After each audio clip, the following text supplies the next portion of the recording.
DaVinci Resolve 17 est sorti officiellement il y a 1 mois et demi, 2 mois, quelque chose comme ça, et il y a déjà pas mal de tutoriels sur la chaîne. Aujourd'hui, j'aimerais revenir sur une fonctionnalité qu'on a déjà vue, une des nouvelles fonctionnalités d'étalonnage. Je suis en train de réaliser une vidéo pour un client, et j'ai encore été bluffé par cette fonctionnalité pour étalonner encore plus facilement dans certaines conditions.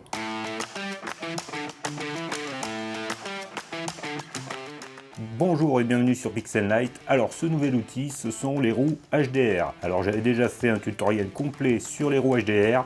Vous pouvez aller voir ce tutoriel. Aujourd'hui nous allons simplement voir comment on est passé du log à un étalonnage normal. Et puis ensuite, avec les roues HDR, à cet étalonnage qui m'a permis de déboucher facilement les ombres. Donc on va aller voir comment réaliser ça dans DaVinci Resolve. Mais je voudrais d'abord vous dire que dans la prochaine vidéo, on va parler de Fusion et je vous présenterai un très bon moyen pour progresser dans Fusion et pour apprendre des outils avancés pour réaliser des animations graphiques. C'est parti pour l'étalonnage avec les roues HDR. Nous voilà donc dans DaVinci Resolve 17 avec ce clip tourné en drone avec le DJI Mavic 2 Pro et c'est un clip tourné en log en 420 10 bits. C'est important de le noter parce que si vous n'avez pas assez d'informations, de couleurs et de lumière dans le clip d'origine, vous ne pourrez pas l'extraire même avec les roues HDR. Donc à vous de faire le test avec votre caméra. En fonction de votre caméra, vous pourrez récupérer plus ou moins d'informations dans votre image. Dans le précédent tutoriel sur les roues HDR, je vous avais précisé qu'on pouvait utiliser les roues HDR avec un maximum d'informations en utilisant le nouveau Color Management de DaVinci Resolve 17. Mais pour l'étalonnage de ce clip, je ne l'ai pas utilisé et ça marche aussi. Je vous montre tout de même où ça se trouve. Ici, on va cliquer sur la petite roue. On va aller dans Gestion de la couleur. Et ici, dans Colorimétrie, je suis actuellement dans la colorimétrie standard DaVinci YRGB. Je peux aller choisir le DaVinci YRGB Color Managed. Encore une fois, référez-vous au précédent tutoriel si vous voulez tous les détails, mais ici on va rester dans la configuration standard du Color Management et on va voir que ça marche quand même. Donc je vais annuler tout simplement ici et je vais aller étalonner mon clip. Pour étalonner mon clip, je vais aller ici dans étalonnage ou color pour ceux qui sont en anglais. Je me retrouve dans mon interface d'étalonnage et ici j'ai mon clip qui est sélectionné actuellement.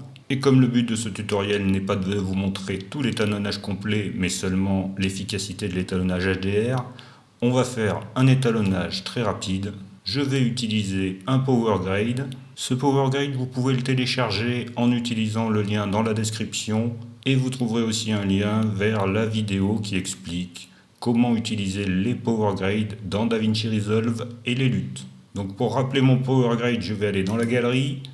Je vais aller ici dans Power Grade et ici j'ai différents Power Grade que j'ai construits et que je peux réutiliser quand je le souhaite. Je vais choisir Mavic 2 Pro Look Film, je double-clique dessus et j'ai maintenant tous mes nodes qui ont été introduits dans ma fenêtre des nodes. Je refais un peu de rangement ici pour repositionner mes nodes et voir ce que je fais. Je peux fermer ma galerie. Et je vois ici mon clip étalonné avec mon étalonnage classique. Alors j'aurais pu ici aller sélectionner mes différents nodes et aller modifier cet étalonnage comme je le souhaite et essayer de trouver un réglage optimisé pour donner un peu plus de contraste dans les ombres. Mais la solution qui est sans doute la plus simple est d'utiliser les roues HDR. Alors pour ça, je sélectionne mon premier node qui est vide. Je vais sélectionner ici les roues HDR et je vais pouvoir aller modifier mes différentes zones de luminosité, mes dark, mes shadows, mes light comme je le souhaite. Alors ce qui est intéressant, c'est de voir ce qu'on a dans les dark, les shadows, les light. Ici, si j'appuie sur ce bouton, je vais pouvoir visualiser ce que j'ai dans les dark. C'est vraiment les zones les plus sombres. Ensuite, si je sélectionne les shadows, je vois ce qui n'est pas grisé et qui est considéré comme des ombres. Donc ce sont ces zones-là que je vais essayer d'éclairer. Et ensuite ici, si je clique ici, je vais pouvoir visualiser ce que j'ai dans les lights. Donc c'est principalement le ciel avec le soleil levant. Donc je vais de suite aller agir principalement sur mes shadows et je vais jouer sur l'exposition pour monter l'exposition de ces shadows et éclairer cette partie d'ombre. Voilà, je vois quand je monte ici en tirant avec la souris, je vais éclairer mes ombres. Donc si je vais trop loin, je vais avoir quelque chose d'un peu excessif avec vraiment beaucoup de lumière dans les ombres. C'est le soleil levant, je vais garder tout de même un côté un peu ombragé de ces ombres. Voilà, je vais monter mon exposition comme je le souhaite. Là, je trouve que ça me convient. J'ai déjà beaucoup plus de lumière dans les ombres. Mais par contre, j'ai perdu du contraste dans ces ombres. Si je clique ici, je vois que j'ai éclairé toute cette zone. Donc je vais aller redonner du contraste en baissant mes darks. Donc ici, ce sont les parties vraiment les plus sombres. Je vais baisser l'exposition sur ces parties-là pour redonner du contraste dans mon image. Alors là, vraiment, je peux créer ce que je veux. Je peux descendre pour avoir quelque chose de très contrasté ou un peu moins. Voilà, par là, ça me paraît pas mal.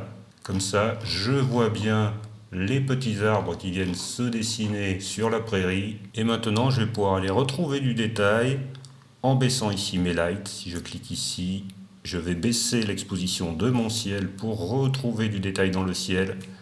Ici, donc je baisse mon exposition jusqu'à ce que je retrouve suffisamment de détails comme je le souhaite dans le ciel et en même temps, je révèle la couleur dans cette zone du ciel. Alors ce qui est intéressant aussi dans ces roues HDR, c'est que je vais pouvoir modifier, si je le souhaite, dans les différentes zones de luminance, la saturation. Je peux, si je le souhaite, saturer plus mes ombres pour avoir une prairie un peu plus verte. Ici, je vais la garder comme elle est.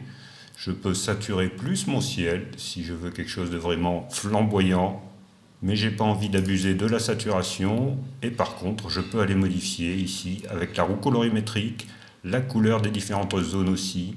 Donc par exemple mon ciel, je peux l'avoir plus rouge ou plus magenta, sans excès bien sûr, quelque chose de très léger. Donc là je vais le mettre un tout petit peu plus rouge.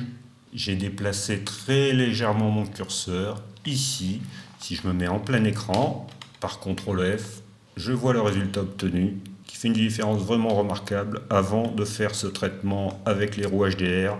On va voir sans les roues HDR, avec les roues HDR.